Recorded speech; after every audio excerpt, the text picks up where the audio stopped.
All right, let me begin by kind of telling you a little bit some stuff that you may not see on TV or see in the newspapers. So let me begin by kind of telling you the way I see the current political dynamic. And I want to start off by reading from a document of the 1980 Libertarian Party, where a candidate for vice president on that party was one David Koch, half of the Koch brothers. And the most important point that I think we can make about contemporary politics is to understand how extraordinarily successful the Koch brothers have been in converting the American political scene to the right. Some of you may remember people like Dwight David Eisenhower, and in my state we had a whole list of moderate Republicans who actually were concerned about the environment, education, women's rights. They didn't have our politics, but they had deep concerns about the welfare of ordinary people. Now, what I want to read you is a document from 1980, and then you will understand how far the Republican Party has moved to the right, okay? I'm going to read exact quotes from the platform that David Koch ran on. Now, running as a Libertarian Party candidate in that election, it's not just that he received 1% of the vote, it's that many of the ideas that he expounded in that campaign were thought to be crazy, wacky, fringe ideas. But listen to how those ideas reflect today mainstream Republican thinking. This is a quote right from their platform. Quote, "We urge the repeal of federal campaign finance laws and the immediate abolition of the despotic Federal Election Commission," end of quote. Right now, as you know, because of the efforts of the Republican Party, the Koch brothers and others, the Supreme Court gave us a disastrous 5-4 decision on Citizens United, one of the worst decisions in the history of the United States of America. Now, as John just mentioned, that decision says corporations are people, and that corporations and wealthy people can spend as much money as they want on independent expenditures. For the Koch brothers and today the leadership of the Republican Party, you have to understand that does not go far enough. They want, and this is what Koch was talking about 35 years ago, they want billionaires to be able to directly hand checks of $50 million to the candidates of their choice. That is now the position of the top of the Republican Party. So you will be, if this happens, in a situation where the Koch brothers can sit in a room, give candidates $50 million, give candidates $100 million, give them their script, give them their think tanks, and that is what their vision is of the politics of the future. Here's also, all right, here is also what they talked about back then and what they believe today. You know, it's a great debate in Washington. Should we expand Medicare, cut da-da-da-da? This is their view, quote, "We favor the abolition of Medicare and Medicaid programs." These are the guys who are now spending hundreds and hundreds of millions of dollars to elect candidates who will work for their interests. I quote, "We favor the repeal of the fraudulent, virtually bankrupt, and increasingly oppressive Social Security system." All right. What is my point? My point is, if you look at the Ryan budget in the House of Representatives, they didn't abolish Medicare, but they certainly wanted to end Medicare as we know it, and they made massive cuts in Medicaid, and under Bush, there was, in fact, an effort to privatize Social Security. And pay attention. In the papers today, the Republicans in the Senate are now talking about what their agenda will be if, God forbid, they gain control of the Senate. And they're back again to talking about entitlement reform. And when they talk about entitlement reform, know exactly what they are talking about. Massive cuts in Social Security, Medicare, and Medicaid, and we will not allow them to do that.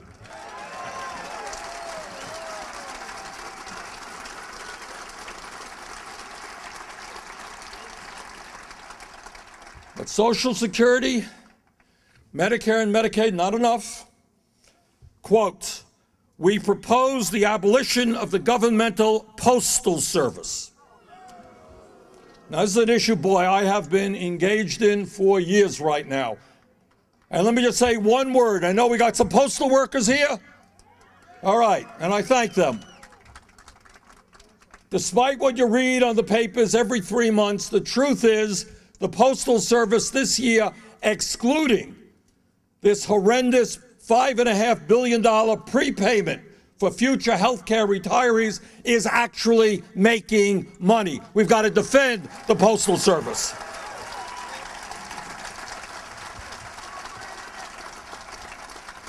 Now, all of you know that right now, the federal minimum wage of $7.25 is a starvation wage.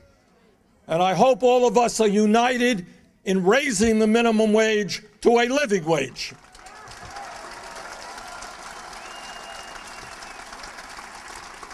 But I want you to hear what the Koch brothers' view is on the minimum wage. And I quote, we support repeal of all law which impede the ability of any person to find employment, such as minimum wage laws. End of quote.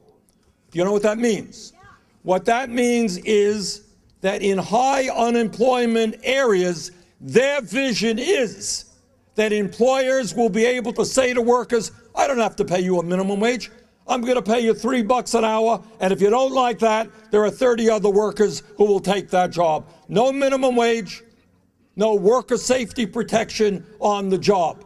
That's their vision. Let me read you furthermore. I know Mike was talking about education. Let me tell you what the Koch brothers' view is on education. And I quote, and it's important to hear this because, you know, the media occasionally will write, well, yeah, it's true, the Koch brothers spend a whole lot of money. But nobody is writing about what these right-wing extremists believe. And we've got to get the word out.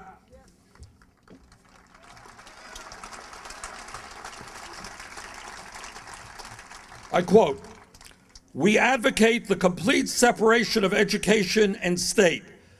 Government schools lead to the indoctrination of children and interfere with the free choice of individuals.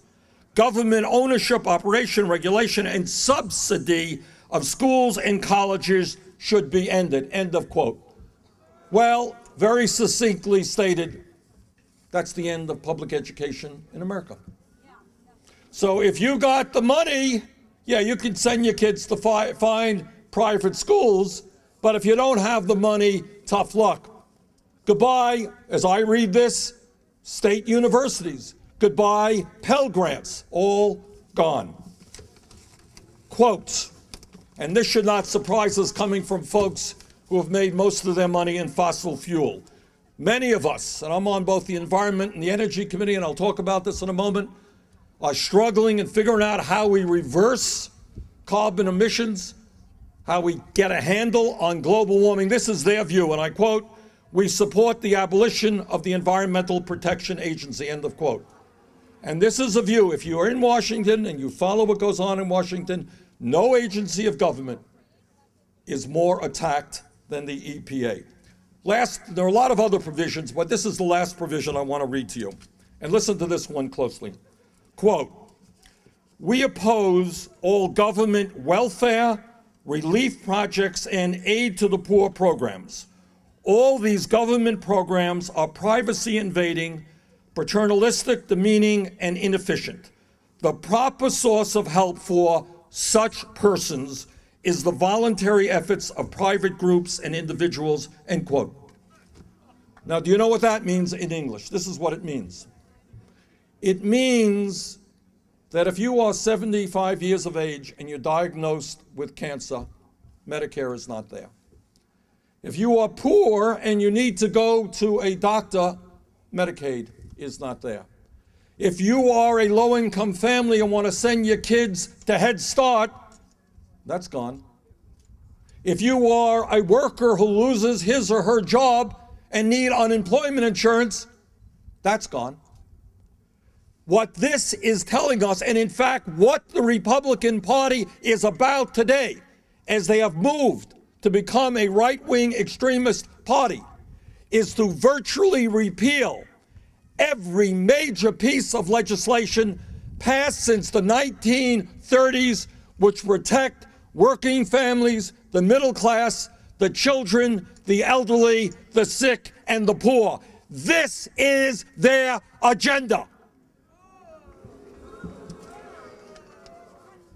Now, I laid that out because I want you to know what we are up against and who the people are who are spending $25 million in North Carolina and hundreds of millions of dollars throughout this country. This is their agenda. Now, as John mentioned, the media forgot to cover it, but as John mentioned, Thursday there was a vote which, in my view, deals with the most important domestic issue facing this country because it applies and touches on all of the issues that are of concern to us. And what that issue was, simply stated, is should billionaires be able to buy elections in the United States of America? Overwhelmingly, whether you are progressive, whether you are moderate, whether you are conservative, the American people are loud and clear on this issue. They do not believe that democracy means that you have one vote and the Koch brothers can buy tens and tens of thousands of ads. Very few people believe that that is what democracy is about. The bill came up on Thursday, and I am sorry to tell you that we could not get one Republican to vote for this constitutional amendment. How pathetic is that?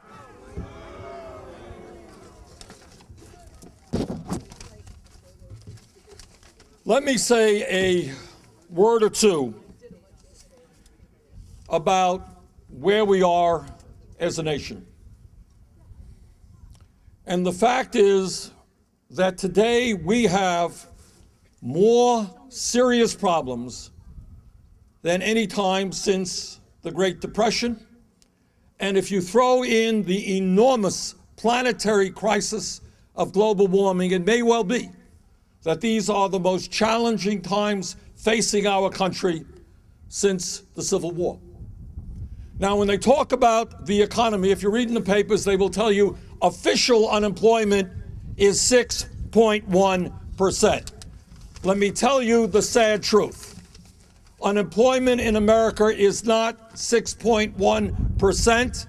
Real unemployment, counting those people who have given up looking for work and those many, many people who are working part-time when they want to work full-time, is 12%. Youth unemployment, something we don't talk about at all, is 20%. There was a lot of discussion about Ferguson, Missouri, and the militarization of the police and the tragedy of an unarmed youth being shot. But what was not talked about is that African American youth unemployment is 33%. And if we do not get a handle on that crisis, the estimate is that 1 out of 3 black males born today will end up in jail. So we have got, despite what anyone may say, yes, we are better today than we were when Bush left office and we were hemorrhaging 700,000 jobs a month. But nobody should feel satisfied with this recovery. Totally inadequate. What we need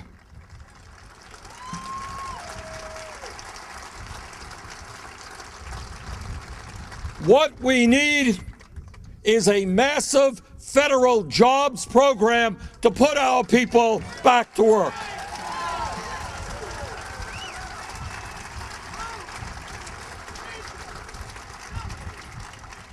Now, here's something else the media has kind of forgot to talk about. Very simple issue. All of you are aware that technology has exploded in recent years. And what that means is that the average worker is far more productive than he or she used to be.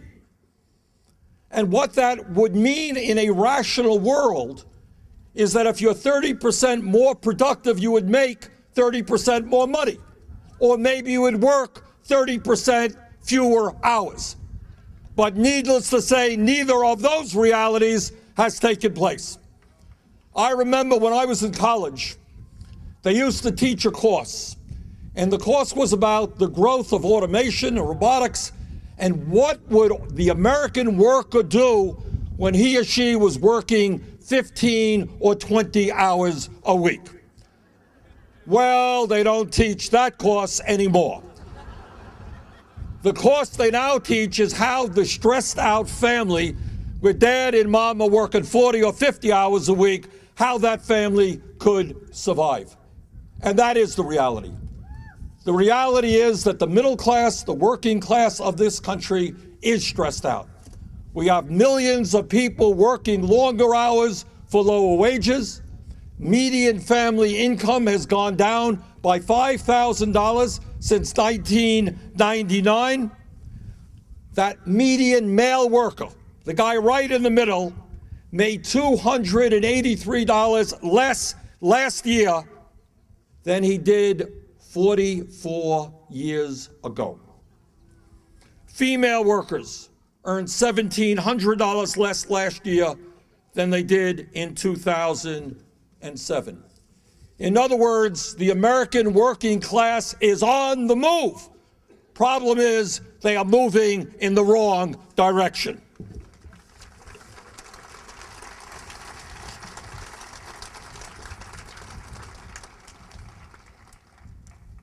Now, I think the thing that galls people is not just that the middle class is in decline, not just that we have more people living in poverty than at any time in the history of the United States of America. Well over 40 million people. Now, it's a discussion doesn't take place. Those people are invisible.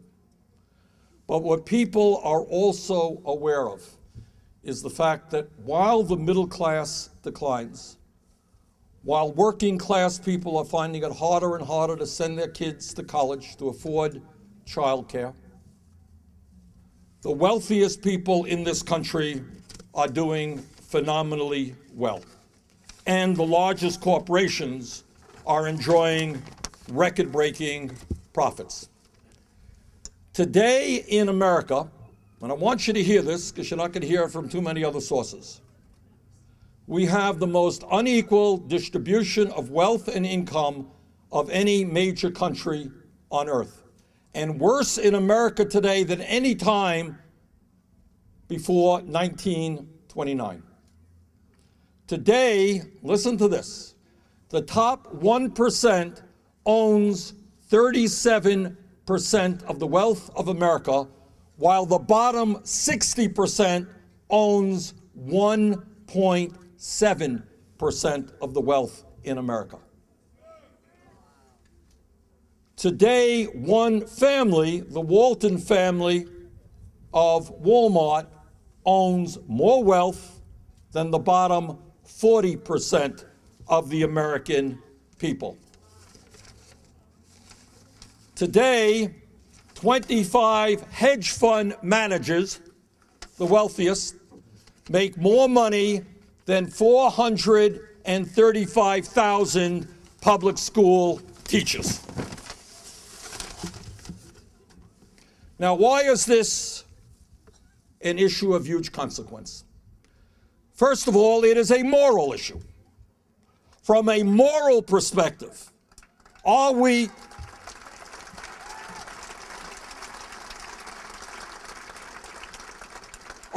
content as a nation to see a proliferation of millionaires and billionaires at the same time as the middle class disappears and we have the highest rate of childhood poverty of any major country on earth. Is that the country we aim to be? And the answer is no. But it is not just a moral issue. It is a political issue. Because what the billionaire class is doing is not putting their incredible wealth under their mattress. Many of them, led by the Koch brothers, Sheldon Adelson, and others, are apparently not content to have billions of dollars in wealth. One might think that if you were the Koch brothers and you had $80 billion, that might be enough. Might be enough. But apparently it is not. Last year, they increased their wealth by $12 billion. And what these people apparently feel an enormous urge to do is not just to collect more and more money for themselves, but they feel impelled to destroy Social Security, Medicare, Medicaid, and the programs that working people and the poor survive on. Now, frankly, and I'm really honest telling you this, I think what you're looking at is not even a political problem here. It is a psychiatric problem.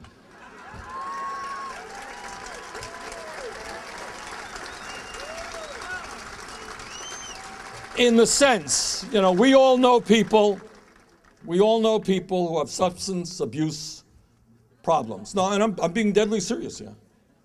People who can't get enough to drink, wreck their lives. People who need more and more drugs, they're addicted to drugs. These people are addicted to greed and money, and it is a sickness which is destroying the economy of the United States of America.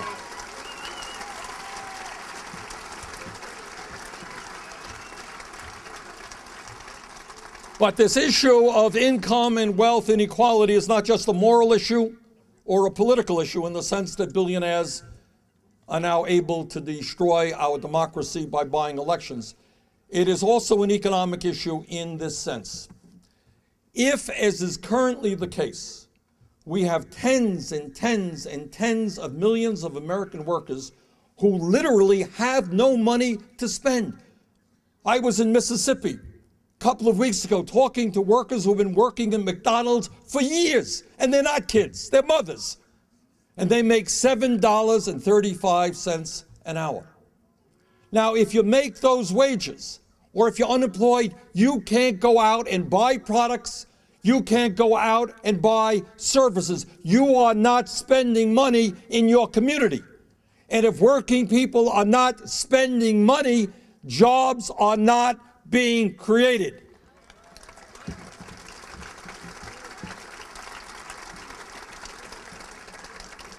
So if we want to create jobs in this country in a significant way, we have got to put money into the pockets of working families. That's what we've got to do.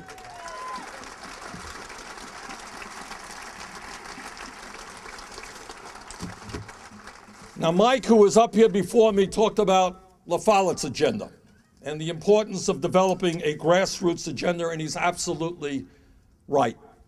So let me talk about what I see as a progressive agenda.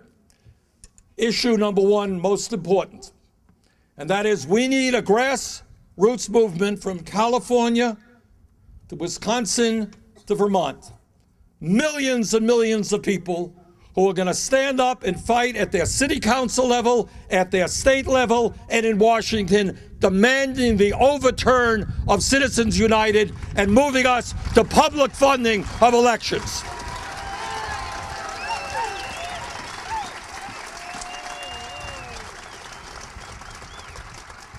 Number two, if we are serious about the future of this country, as I mentioned a moment ago, we have to understand that while we are better today than we were 6 years ago, if we are serious about providing hope to millions of people, We need to rebuild our crumbling infrastructure and put millions and millions of people to work.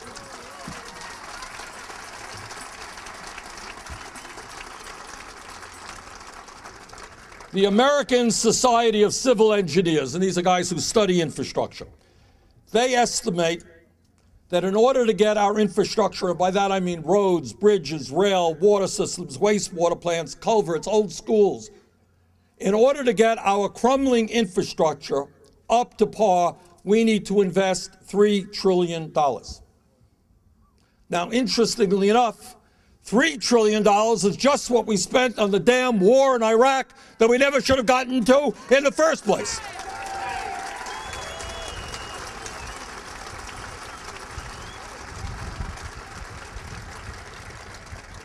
But if we were conservative and only invested $1 trillion in rebuilding our infrastructure, we could create 13 million decent-paying jobs, and that makes sense to me.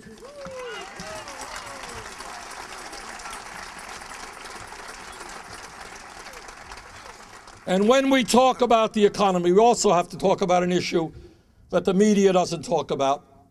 I am proud to come before you and tell you that I have never voted for one of these damn trade agreements which have resulted in shipping jobs all over the country.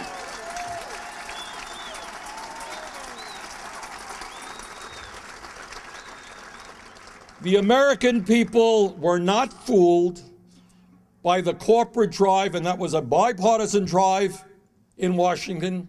Clinton, the Republicans working hand in hand. None of us believed that unfettered free trade would benefit anybody other than corporate America. And the result of all that stuff is that in the last 15 or so years, we have seen over 50,000 factories shut down in America, not all attributable to trade, but a lot of it, and the loss of millions of good-paying jobs. There are young people in America who don't know that there was once a time you could walk into a department store and actually buy a product made in America, not in China.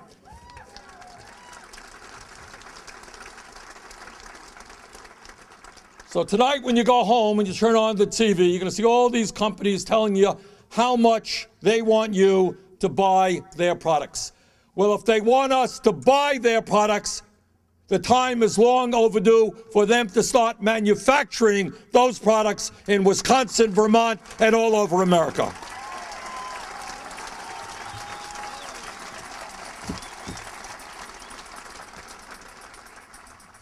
Now, let me tell you something which I suspect most of you know, and I suspect most Americans do not know. And that is, shamefully, the United States of America is the only major country on earth that does not guarantee health care to all people as a right. And I believe the Affordable Care Act has helped us in some ways, and I voted for it.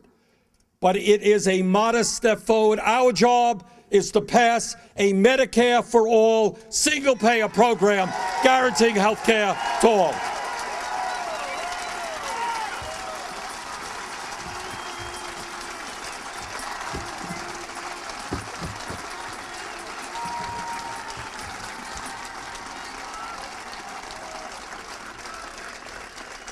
The absurdity of the current non-system that we have is, despite the fact that 40 million Americans today, and that's less than it was a few years ago, 40 million Americans still have no health insurance.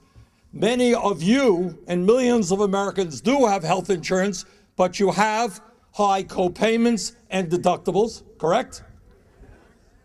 We lose over 40,000 people a year who don't go to a doctor when they should. We have millions of people flocking to emergency rooms rather than going to a medical home. And despite all of that, under this current dysfunctional system, We are spending almost twice as much per capita on health care as any other nation. We need a Medicare single-payer system, and I hope Vermont leads the nation in that direction.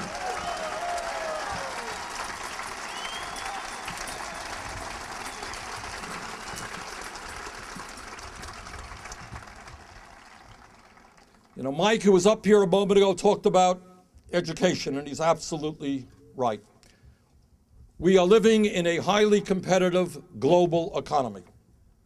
And if you can believe it, about 30 years ago, the United States led the world in terms of the percentage of our people graduating college.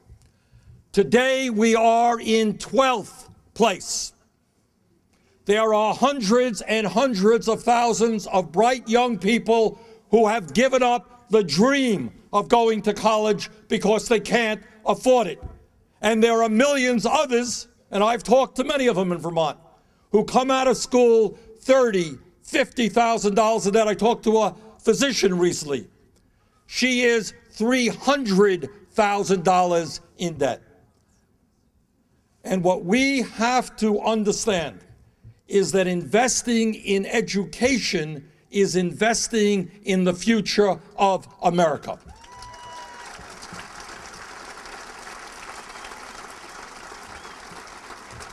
And Mike is quite right. God didn't create free education up to the 12th grade. And there are countries all over the world who are a lot smarter than we are. And they say to their young people, if you have the ability, you will go to college without cost, because we need you to help develop a strong economy. That is a lesson that we should learn.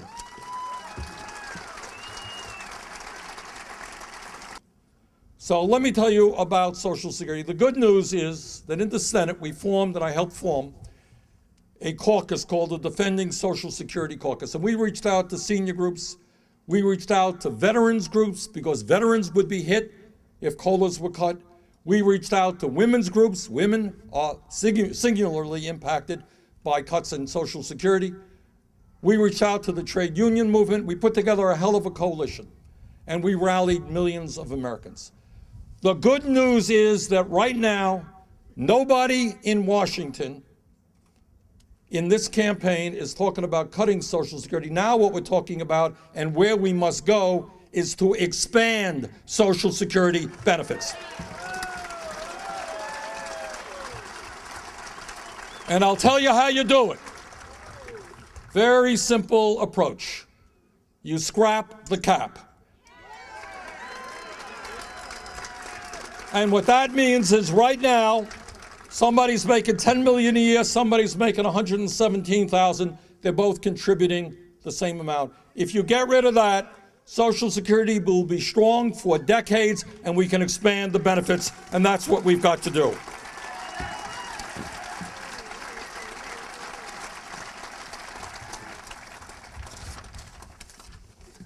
It would be terribly wrong of me to make remarks to you and not address what the scientists tell us may well be the major planetary crisis that we face, and that is global warming. So despite what the Koch brothers may tell you, and despite what the Republican Party may tell you, global warming is real. Global warming is significantly caused by human activity, and global warming today is already causing massive devastation in America and all over the world. We have, in this sense, a moral responsibility for our kids and our grandchildren to make sure that they have a planet which is habitable. We have got to be aggressive in cutting carbon emissions, transforming our energy system, and moving to sustainable energy.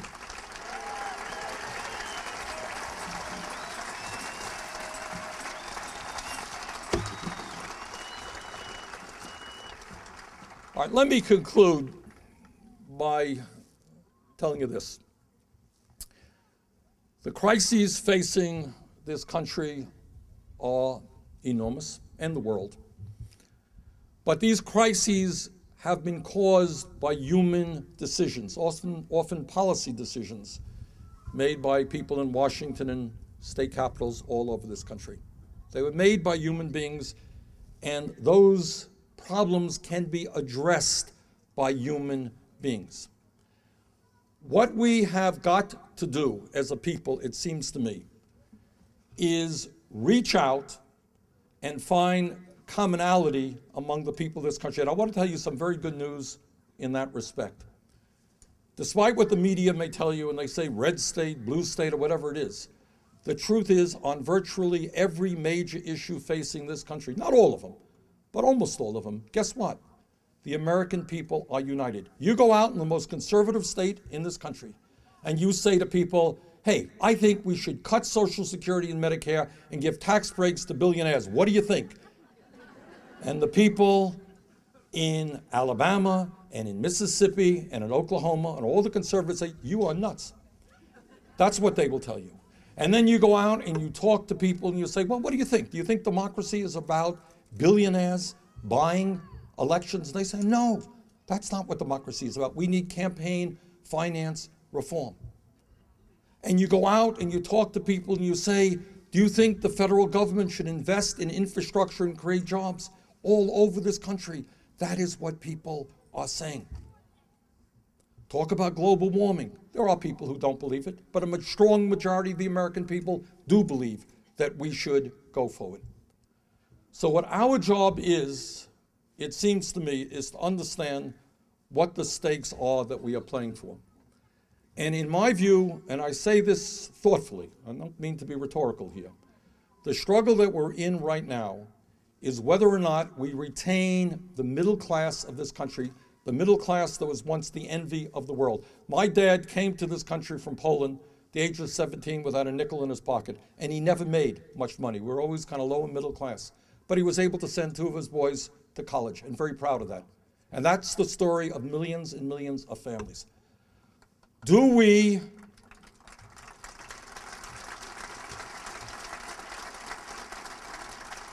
create an economy that works for the middle class and working people? Do we create a political system where everybody is empowered? You disagree with me? That's fine. You got to vote. I got to vote. Or do we move toward an oligarchic form of society where the billionaire class not only controls the economy, but they control the political life of this country? That is the struggle that we are engaged in. Nothing less than that. When I read to you what the Koch brothers believe in, essentially you have no rights. And if you are desperate and you're hurting, maybe some charity, some church will throw you a few bucks. You have no rights as a worker. You have no economic rights as a citizen. That is their vision for America. And our vision is very different. Now let me conclude by saying this. I know that here in Wisconsin and in Vermont and all over this country, people politically are feeling under the weather. They're dispirited, they're discouraged. I understand that. But what I want you to think about for 1 second is the following. Do not ever forget that change, real change, does not come easily. Nothing is surrendered. Throughout the history of this country and the world, people have fought and died year after year, decade after decade, for human rights and dignity. Let me just give you a few examples.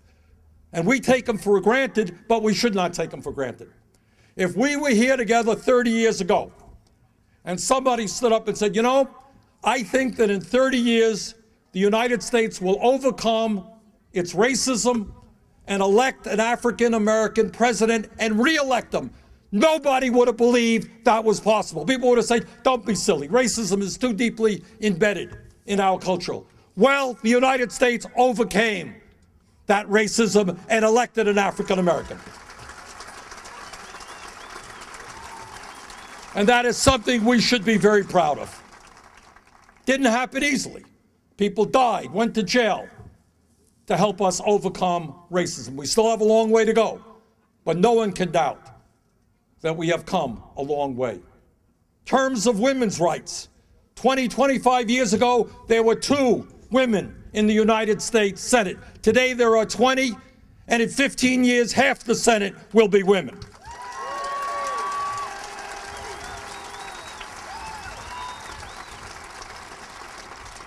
I can remember when I was mayor of the city of Burlington, Vermont, in the 80s, and we appointed, and I know you're going to laugh, but this is how far we have come. We appointed a woman to be a police officer. How radical can you be? But here's the point. Today, women are engaged, as obviously should be the case, in all types of professions. So much that young people don't even know that 20 or 30 or 40 years ago, women were not in the military in a significant way. We're not on police forces. We're not carpenters or welders. We're not, in some states, we have 2 women senators and a woman governor. All of that change took place because women and their male allies struggled for a very long time, went to jail, died. Disability rights. When I was growing up, kids with disabilities, people with disabilities, were shunted aside as somewhat less than human. They weren't in public schools. They were in institutions. And people fought in Washington, Tom Harkin and others, to say, no, people are human beings. They're going to be integrated into our society. And again, you know, we take it for granted. We take it for granted. And last and certainly not least, forget 30 years ago, forget 20 years ago, if 10 years ago we were standing here and we were saying that conservative states in America would vote for gay marriage, you would have thought that we were crazy. And yet that is exactly what's happening. And you go, you talk to the kids, and I do this in Vermont, go to a lot of high schools, and you talk to the kids, and you talk about, you say, well, do you believe or do you agree with gay marriage? And they look at you like you're crazy, and they say, what is the issue? We don't quite understand the issue. And that's how it should be. That is how it should be.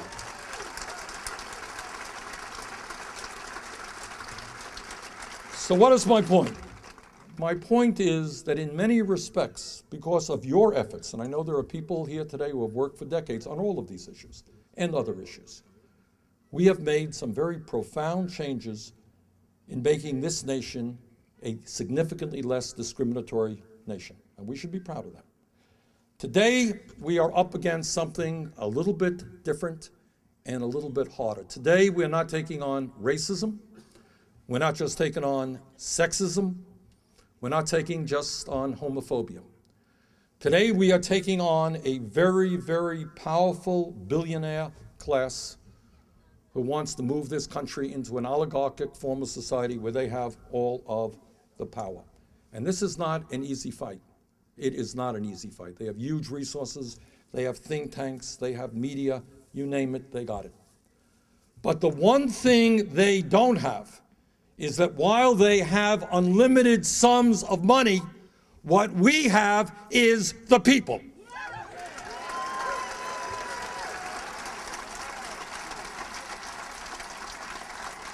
And if we can overcome some of our differences, there are people who disagree here and they disagree there, but on the broad issues facing America, jobs, health care, education, environment, the needs of children, believe it or not, we are a united nation. We are a united nation.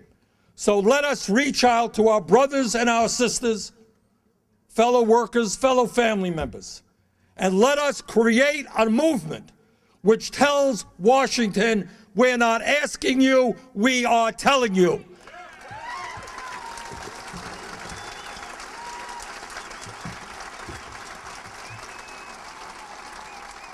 Change will take place in America not through some backroom negotiations. Change takes place in America when millions of people demand it. Let's stand together. Let's make that change. Thank you all very much.